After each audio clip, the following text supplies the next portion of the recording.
There is no emotion more indicating of your split with who you are than regret or self-judgment or worry about stuff.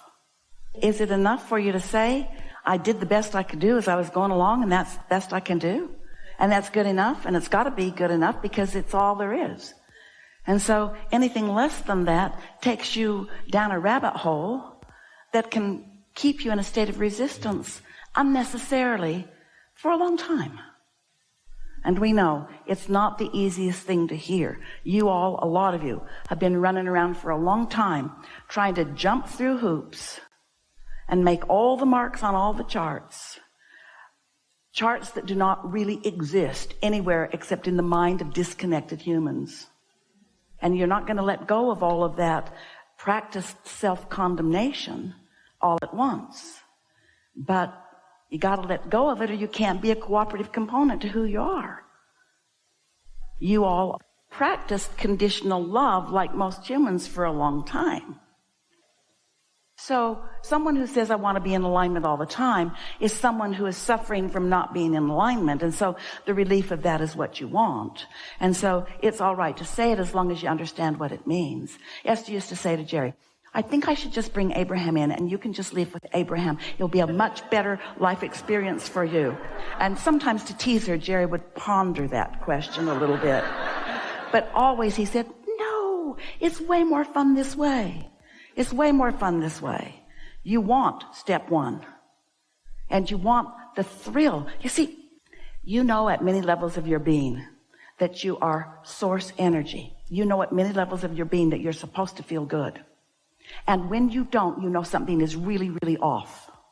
And so what we're saying to you is, it's off for everyone who's in physical form, because you've chosen this environment where you get to choose and you get to decide. You are a creator. If you were sculpting clay, you wouldn't take a big clump of it and just splat it down and then say, not really what I had in mind. You'd want to get your hands in it. You might rework it until the clay is not workable anymore.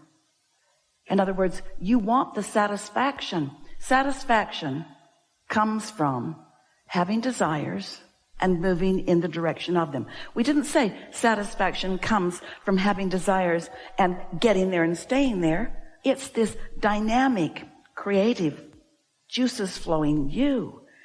We want you to be as willing, really willing, to allow yourself to have negative emotion, and then less and less and less, and feel a little better about this and that and this. We want you to be as willing to do those things as to learn a computer program or to learn a language or anything else. It's just steady motion in the direction of what you want. And now here's the big thing that we want to lay on you in a way that you will never forget.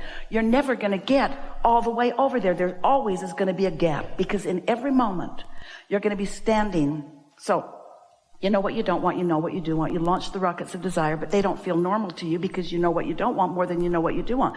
So this is a vibration that is more familiar with you. What I don't want's been trending more, but your inner being caught the vibrational rocket that you sent and is holding attention upon it. And now all of the cooperative universe is being attracted to that. And now your tug of war is getting greater and greater. Now, you heard us when we say it's important that you feel good, and you're starting to be nicer to yourself, and you're starting to reach for more thoughts just because they feel good.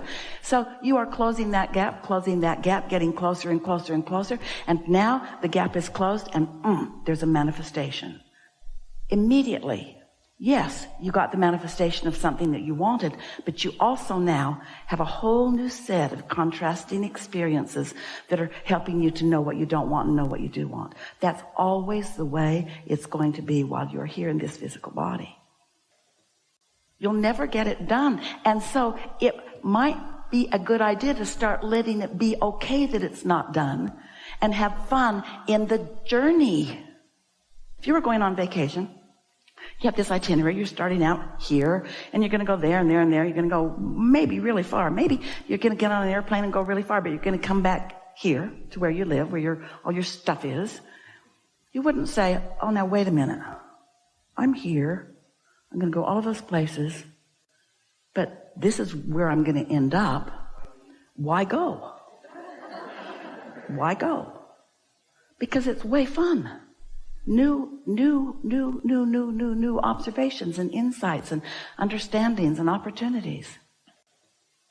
So now we want to introduce into this important conversation your point of focus that goes like this. I can tell by the way I feel whether I'm letting in all I've asked for or whether I'm in the way of it. It really is only that simple. Nothing else is standing between you and anything you want. Now that's kind of hard to hear, especially when you started out with hard times, because it felt to you that hard times were coming to you and you weren't asking for them. Felt like you weren't asked for them. Who would ask for hard times? But you did, from your non-physical perspective. You said, I'm a teacher. I can't teach what I don't know. And I'm going forth, as is everyone else that's going to planet Earth at this time. I'm going forth into a variety of contrast where we are all understanding, at least at the time that we're launching in, we're understanding that we create our own reality and that we have infinite choices, myriads of choices, and that there are going to be a whole lot of people surrounding us, billions you knew, who would be believing different things, wanting different things.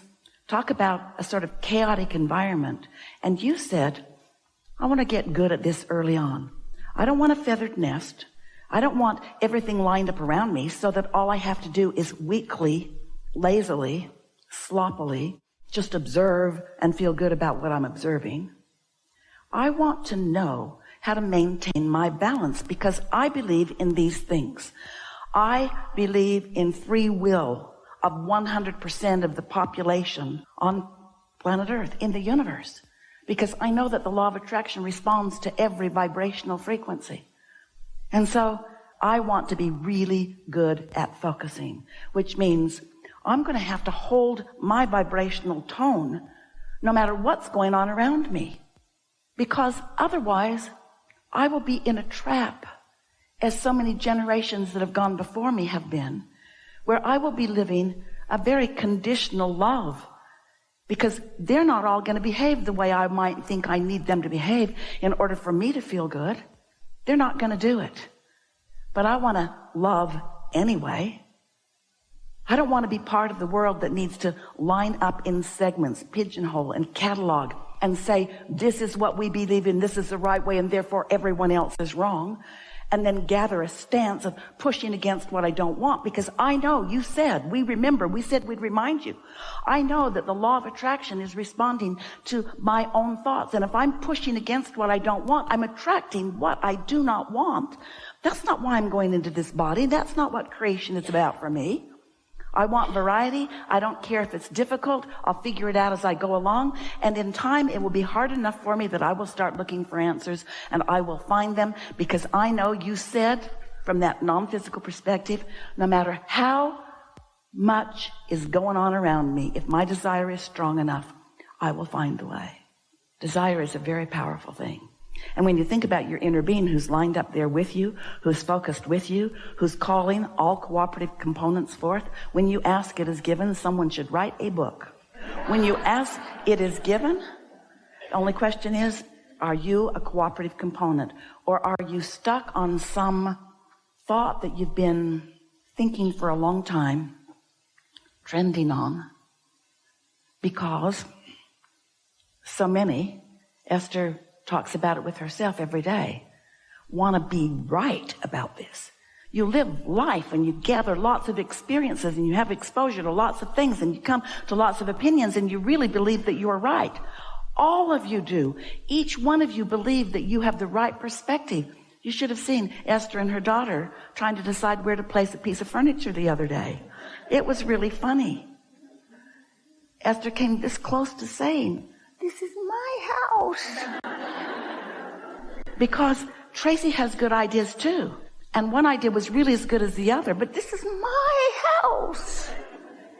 And so what you want to do is find a way That rather than needing to be right to prove something that can never be proven because it isn't in question, your value or your worthiness, you want to know instead, am I in alignment with my source energy, who is the holder vibrational frequency of all that I have become, and that all that I desire, and that all that is in the process of becoming, where I and others can see it and hear it and smell it and taste it and touch it. Yeah?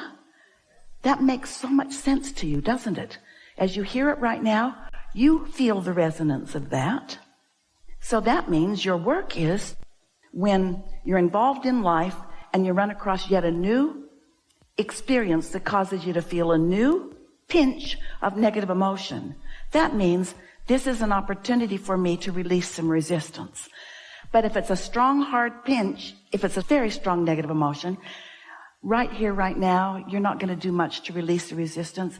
Usually, you're going to double down and make your claim and explain why you're feeling it, and do your best to convince anyone involved why you're feeling it. But in time, as you can do less of that, then little by little, and these are the words that we want you all to take away from this gathering more than all others put together. Bit by bit, you will stop renewing your resistant pattern. Because if you don't keep renewing your resistant pattern about this or that or this or that or this or that, it will peter out.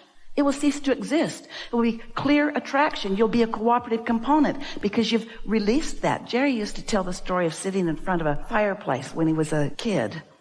And sometimes there were some very popping logs on the fire that gave off a lot of sparks. And when one would hit a piece of his clothing, Jerry discovered very quickly, the faster he got that spark off, the less likely it was to damage his clothing.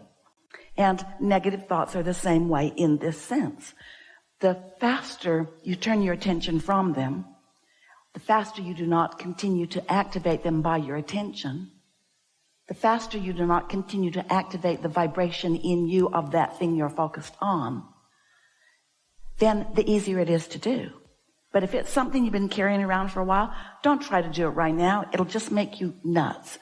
But first opportunity that you have, think it through.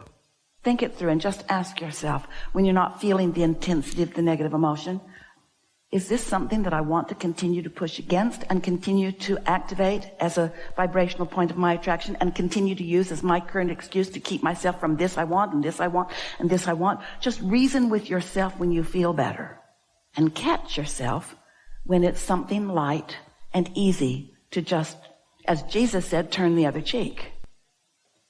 This may sound like so many words to you, but they are so many words about laws of the universe that as you hear them and integrate them and apply them, and most of all, care so much more about feeling good than anything else, so much more about feeling good than anything else, so much more about feeling good than anything else, we know for sure that even though it's hard, don't start with the hardest things, start with the easiest things.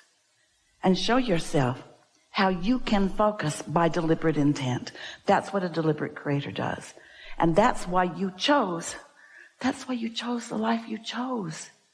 You want to be a deliberate creator. You said, don't make it easy. I want to get this down good because I'm going to be a teacher in a world where so many people believe so many bogus things and have so many flawed premises that are keeping them from the magnificent lives that they want and deserve.